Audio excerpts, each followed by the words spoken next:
Voilà, bonsoir et bienvenue à cette nouvelle livraison d'informations. Le député nationaux et les sénateurs ont repris officiellement le schéma de l'hémicycle ce lundi 16 mars 2026 après 3 mois de vacances parlementaires.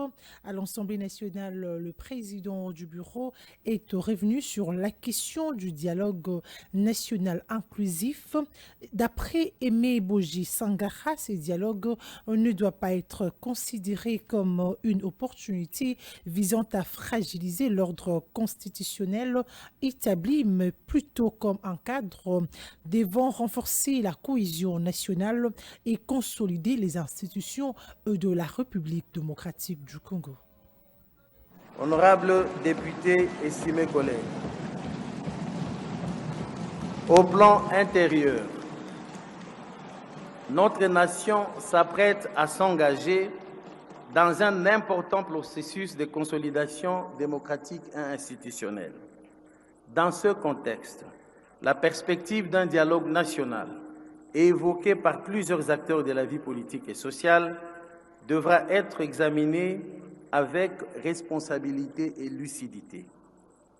Pour ma part, tout dialogue national sincère doit avoir pour objectif de renforcer la cohésion nationale, de consolider nos institutions et de préserver l'unité de la République. Il ne saurait en aucun cas servir de blanchisserie ni d'opportunité pour fragiliser l'ordre constitutionnel établi et encore moins remettre en cause les acquis démocratiques de notre pays. Dans cette perspective, l'Assemblée nationale accompagnera volontiers toute initiative de dialogue sur le sol congolais, engagée sous l'autorité du président de la République, chef de l'État, son Excellence Félix-Antoine Tshisekedi Tshilombo, arbitre des institutions et garant de leur bon fonctionnement. Nous allons rester à l'Assemblée nationale où le député national Papi Kitenge Mayaba a déposé ce lundi 16 mars 2026 une question orale avec débat à l'attention du vice-premier ministre, ministre en charge de l'Intérieur, Jacquemin Chabani Louko, sur l'insécurité qui gangrène la capitale congolaise. S'opposer, devoir citoyen accompli. Pas question d'attendre un instant face à la situation sécuritaire préoccupante à Kinshasa. La rentrée parlementaire de la session de mars débute avec une démarche de contrôle initiée par l'élu de Lukunga, le député national Papi Kitenge Mayaba, qui entend obtenir des réponses claires sur la montée de l'insécurité qui gangrène la ville de Kinshasa. Une préoccupation majeure qui n'a pas laissé le chef de l'État indifférent au point de mettre sur table cette question en plein Conseil des ministres. Malheureusement, la réponse du ministre Jacquemain Chabani, rapportée par le porte-parole du gouvernement, qualifiant les faits répertoriés des rumeurs, a ravivé, n'a fait que raviver les débats. Nous venons de déposer notre question orale avec débat adressée au VPM de l'Intérieur. Vous savez, cette session, c'est une session qui est consacrée au contrôle parlementaire, c'est-à-dire nous sommes en train de contrôler les actions du gouvernement. Et notre question est adressée au VPM de l'Intérieur parce que c'est au cours du Conseil des ministres, 82e Conseil des ministres, et c'est vendredi passé, que le chef de l'État lui-même a soulevé ces problèmes de l'insécurité dans la ville-province de Kinshasa. Alors, le VPM de l'Intérieur, au cours du compte rendu de ce vendredi passé, le porte-parole du gouvernement, dans son compte rendu, il nous a dit que le VPM de l'Intérieur parle des spéculations. Tout ce qui se passe là, l'insécurité, tout ce qu'on est en train de vivre, qu'on est en train de tuer les gens, qu'on est en train de braquer les gens, les kidnappings, les kuluna, cette histoire est revenue, vous n'avez pas l'idée. À Mongafula, Kimwenzagar, Ngaliema, Kimanteke, Massina, partout, à Lingwala ici, dernièrement, on nous a reçus à Lingwala ici. Ils ont posé ces problèmes de l'insécurité. L'élu de Lukunga attend désormais une date pour l'organisation de ces débats devant la représentation nationale. Et puisque nous parlons de la question sécuritaire, mesdames et messieurs, sachez que le vice-premier ministre, ministre en charge de l'Intérieur, Sécurité, Décentralisation et Affaires coutumières, Jacquemain Chabani Louko, a convoqué une réunion le week-end dernier avec le responsable de la sécurité de la ville de Kinshasa. L'objectif était d'examiner la situation et de gérer la psychose liée notamment aux présumés cas de kidnapping ici dans la capitale congolaise. Le vice-premier ministre, ministre de l'Intérieur, Sécurité, Décentralisation et Affaires coutumières, Jacquemain Chabani Louko Biango, a convoqué le samedi 14 mars une réunion avec le commandement de la police nationale congolaise, élargie aux responsables des services de sécurité, notamment l'Agence nationale des renseignements, la Direction générale de migration, le Conseil national de cybercriminalité, ainsi que la 14e région militaire. L'objectif était d'examiner la situation et d'apaiser la psychose liée aux présumés cas de kidnapping qui, selon les autorités, ne seraient que des rumeurs. Le porte-parole de la police nationale congolaise, le commissaire divisionnaire Julien Mavungu, qui a fait le compte-rendu de la réunion, a encouragé la population à saisir directement les services de la police en cas de tentative ou des cas avérés de kidnapping et à ne pas se laisser influencer par les publications non vérifiées diffusées sur les réseaux sociaux. Il s'agit aussi du cas des kidnappings, des enlèvements. Il a été relevé le fait que tous les cas qui ont été documentés se sont avérés de fausses alertes, des mascarades. Car il est inconcevable qu'un citoyen congolais qui a perdu un membre de famille et qui se présentait auprès des services de la police pour porter plainte, pour signaler la disparition d'un membre de famille, puisse aussitôt ne plus contacter les services de la police. Ce qui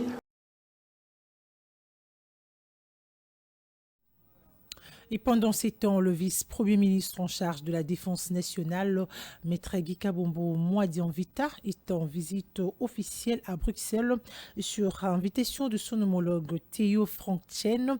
Cette mission vise à renforcer la coopération militaire entre la République démocratique du Congo et la Belgique.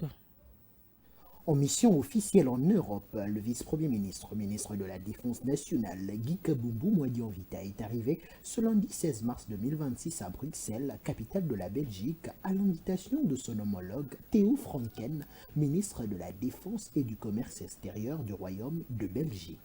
Cette visite officielle s'inscrit dans le cadre du renforcement de la coopération bilatérale entre la République démocratique du Congo et la Belgique dans le domaine de la défense.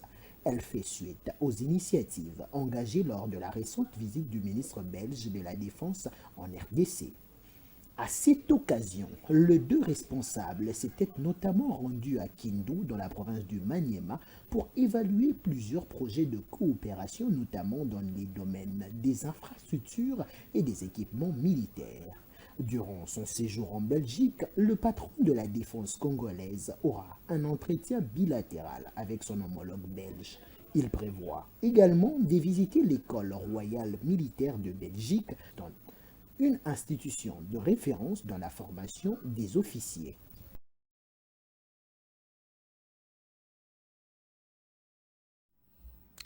Des retours dans la capitale congolaise, désarmement de la milice Mobondo, la délégation de Péché dans le Grand Bandundu a remis officiellement au ministre délégué à la Défense nationale en charge des anciens combattants, Eliezer Ntambwe-Mposhi, l'arsenal militaire réceptionné durant la mission auprès de la milice Mobondo.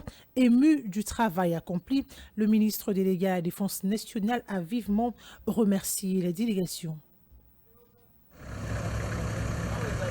La délégation du ministre délégué à la Défense nationale, dépêchée dans le Grand Bandundu et à l'est de la capitale congolaise, a clôturé vendredi 13 mars la mission spéciale de 72 heures.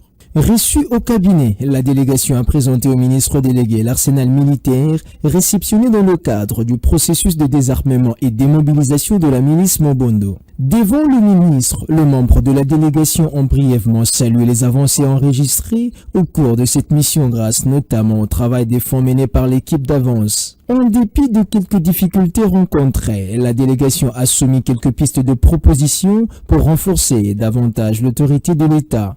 Cette délégation a rassuré le ministre délégué sur le fait que le tronçon Kinshasa-Maïndombe demeure à ce jour pacifié. Les armes réceptionnées, faut-il signaler que, sont issues des villages Bachongo, Iyo, Kadim, Kintil et Fumukento. De son côté, le ministre délégué à la Défense nationale en charge des anciens combattants Eliezer Ntambwe-Mposhi a promis de saisir le vice-premier ministre de l'Intérieur pour le déploiement des zones en uniforme dans les zones pacifiées. Sur base des explications lui fournies, le ministre délégué à la Défense nationale a estimé nécessaire de sensibiliser le chef Teke rétabli à Kintili pour une franche collaboration avec la population. Ensemble, le ministre et la délégation ont levé l'option de se concentrer sur les villages Jungweme où la menace de la milice Mobondo continue à persister. Le ministre délégué à la Défense nationale a enfin remercié l'équipe pour le travail abattu. Direction Assemblée provinciale de Kinshasa. À quelques jours de l'ouverture de la session ordinaire de mars, le député provincial Nicolas Ouimakoy a déposé une question écrite ce lundi 16 mars 2026 à l'attention du ministre provincial de Finances Magloire Kabimba. Dans ces documents, l'élu de Ngaliema exige des explications claires sur la gestion de recettes de la ville, notamment celles liées aux 5% destinés à l'éclairage public et aux fonds collectés par la Direction générale de recettes de Kinshasa.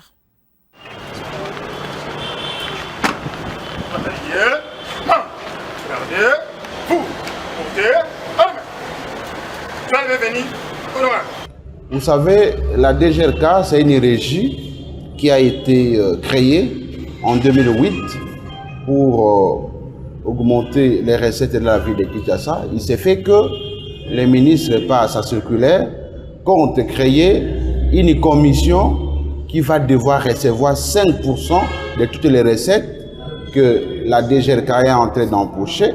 Et cette somme nous semble être injustifiée parce que nous, l'Assemblée provinciale, qui sommes autorités budgétaires, c'est nous qui décidons sur les affectations de tous les fonds. Alors que lorsqu'on avait voté les budgets, rien n'a été décidé concernant cette commission-là. Nous estimons que cette somme devrait être allouée qu'à la DGRK et ne pouvait pas être allouée à une commission dite d'encadrement des recettes. Au niveau de fonds loués à l'éclairage public. Et depuis que nous sommes là, nous apprenons que plus ou moins 90 000 $ ou 500 000 $ sont décaissés par la SNEL pour l'éclairage public. Et depuis que je suis à l'Assemblée provinciale de Kinshasa, nous avons toujours cherché des informations par rapport à ça. Rien ne renseigne que cet argent est utilisé pour l'éclairage public, mais également la question des paiements des agents de la ville de Kinshasa, notamment au niveau de l'Assemblée provinciale de Kinshasa, au niveau des cabinets de ministres provinciaux, au niveau du gouverneur de la ville de Kinshasa. Tous les membres du cabinet ne sont pas payés, les personnels politiques et administratifs ne sont pas payés, comme c'est le ministre des Finances qui gère l'argent. C'est pourquoi nous lui posons une question écrite pour qu'il nous dise les raisons qui font de ces paiements, parce que trop c'est trop, la ville doit se relever. Nous, à notre qualité d'élus provinciaux, nous sommes là pour assurer aux Kinoises et aux Kinois que les impôts qu'ils payent, les taxes qu'ils payent ne vont pas dans les poches des individus, mais servent au paiement des agents du personnel politique et administratif, servent également à l'éclairage public, servent aussi à la construction des routes, parce que si les députés n'est pas mieux renseignés sur la destination des fonds, qu'est dit du petit peuple, au nom de la redevabilité, nous sommes allés déposer notre question écrite pour que les ministres rendent compte à l'exécutif au niveau de la représentation provinciale.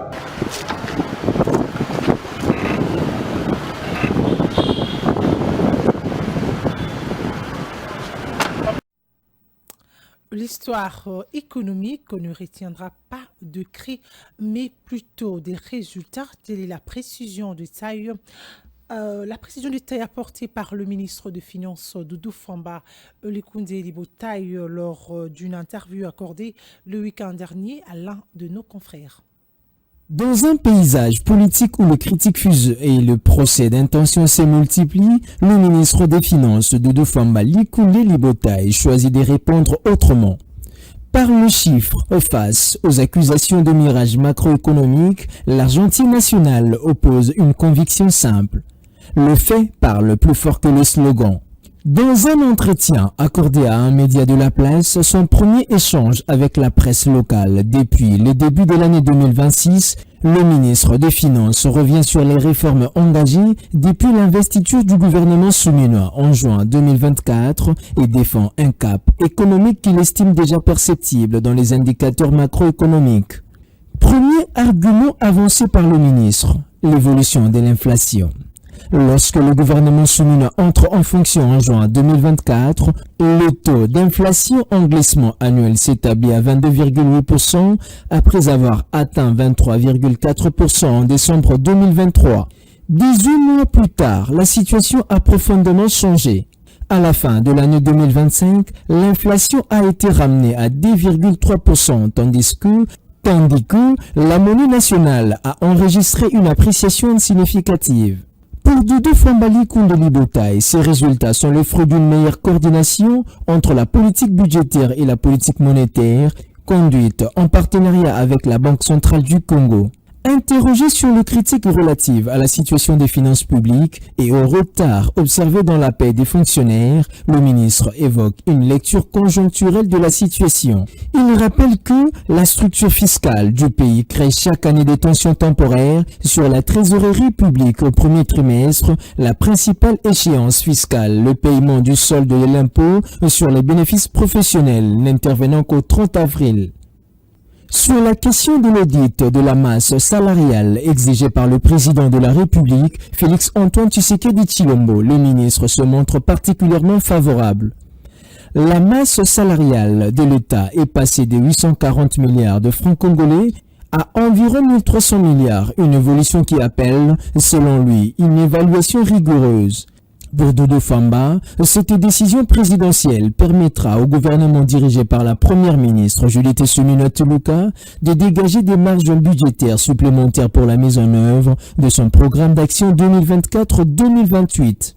Au-delà des indicateurs macroéconomiques, le ministre des Finances met en avant plusieurs réformes qu'il considère structurantes. Parmi elles figure la déconcentration de l'ordonnancement, attendu depuis 14 ans qui vise à améliorer l'exécution des dépenses publiques dans les secteurs prioritaires tels que la santé, l'éducation, l'agriculture ou encore les infrastructures. Autre chantier en cours, la mise en place du compte unique du Trésor destiné à améliorer la gestion de la trésorerie de l'État et à réduire le risque des détournements de ressources publiques. À l'heure du bilan, l'argentier national assume la ligne adoptée par le gouvernement. Privilégier les réformes structurelles, parfois impopulaires, plutôt que les solutions faciles.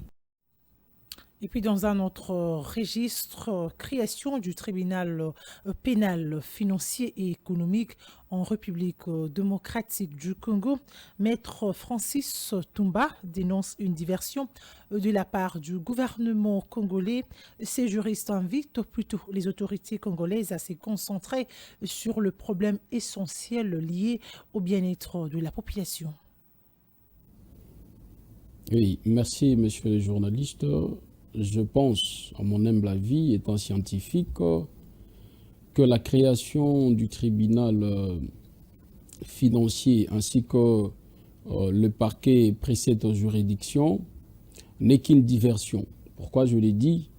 Parce que vous allez vous souvenir que dans un passé récent, nous avions eu dans ces pays les états généraux qui avaient pour finalité de diagnostiquer sur les vrais problèmes qui fait que notre justice soit malade.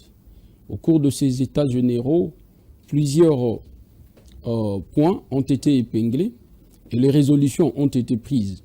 Mais vous constaterez que jusqu'à l'heure actuelle, les résolutions qui ont été prises au cours de ces états généraux n'ont jamais été mises en pratique. Et vouloir aujourd'hui créer encore une autre juridiction, je pense que cela n'est pas une très bonne chose à l'heure actuelle. On devrait d'abord commencer par vider les questions ou les préalables qui ont été soulevés au cours des états généraux et par la suite, on va créer cette juridiction. Mais par la suite, vous constaterez également que, messieurs les journalistes, avec notre système, qui aujourd'hui, vous aviez des gens qui sont plus forts que la loi, et même si on créait plusieurs juridictions, avec le même système où la loi n'est pas au-dessus de tout le monde, mais il y a les hommes qui sont au-dessus de la loi. Même dans cette juridiction, ceux qui vont composer cette juridiction seront butés dans cette même difficulté. Et je pense qu'on devrait d'abord renforcer les juridictions qui existaient déjà avec une nouvelle politique. Et après ces moments-là, on pourrait même créer des chambres spécialisées pour connaître des affaires qui sont liées au détournement. Et par la suite, vous remarquerez également que dans notre pays, nous avions autant de cas de détournement. Nous avons même un cas de détournement récent de Vital Kamerhe. Il y a le tribunal de grande instance qui avait connu ces dossiers et on sait comment est-ce que le dossier s'est déroulé. Et par la suite, il y a eu des influences politiques qui fait que le dossier Vital Kamerhe était sorti de... Dans le même registre, création du tribunal pénal économique et financier ainsi que le parquet général rattaché à cette juridiction par le chef de l'État, une nouvelle bien accueillie par une partie de la population congolaise. Ernest Pararo, secrétaire exécutif de la Ligue congolaise de lutte contre la corruption, appelle à la sélection d'animateurs qualifiés et à l'indépendance totale de cette juridiction face aux pressions sociales. Oui, merci beaucoup. Je pense que c'est au niveau de la Ligue Coco, nous sommes contents qu'enfin on ait créé un tribunal pénal qui sera chargé de lutter contre la corruption, car c'est un engagement du gouvernement congolais en rapport avec la ratification de la Convention des Nations Unies contre la corruption par la RDC. Ça, c'est la première des choses. Et aussi par la ratification de la RDC à la Convention de l'Union africaine contre la corruption. Ça, ce sont les engagements internationaux que la RDC avait pris et il devrait effectivement mettre en place, à part les structures de lutte contre la corruption au niveau judiciaire, qui est quand même un tribunal qui se charge des questions de corruption, de fraude et ainsi de suite. Car dans nos cours et tribunaux, nous constatons effectivement que malheureusement que la plupart des des structures judiciaires ordinaires, il y a vraiment manque d'expertise. Les questions de corruption ne sont pas traitées comme il le fallait, et c'est pour cela que vous voyez, il y a des gens qui sont amenés devant les cours, mais après, on les libère, et ceux qui sont arrêtés, il n'y a même pas récupération des biens, donc il y a encore beaucoup de faiblesses à ce niveau-là. Et je pense que nous, au niveau de la LICOCO, nous espérons effectivement qu'on va nommer des personnes compétentes à ce tribunal-là, et effectivement, il n'y aura pas d'injonction politique pour que le tribunal puisse traiter X ou Y dossier, car cela fragiliserait effectivement cette structure-là. Voilà, ça sera tout pour ce soir, mesdames, messieurs. Merci de nous suivre.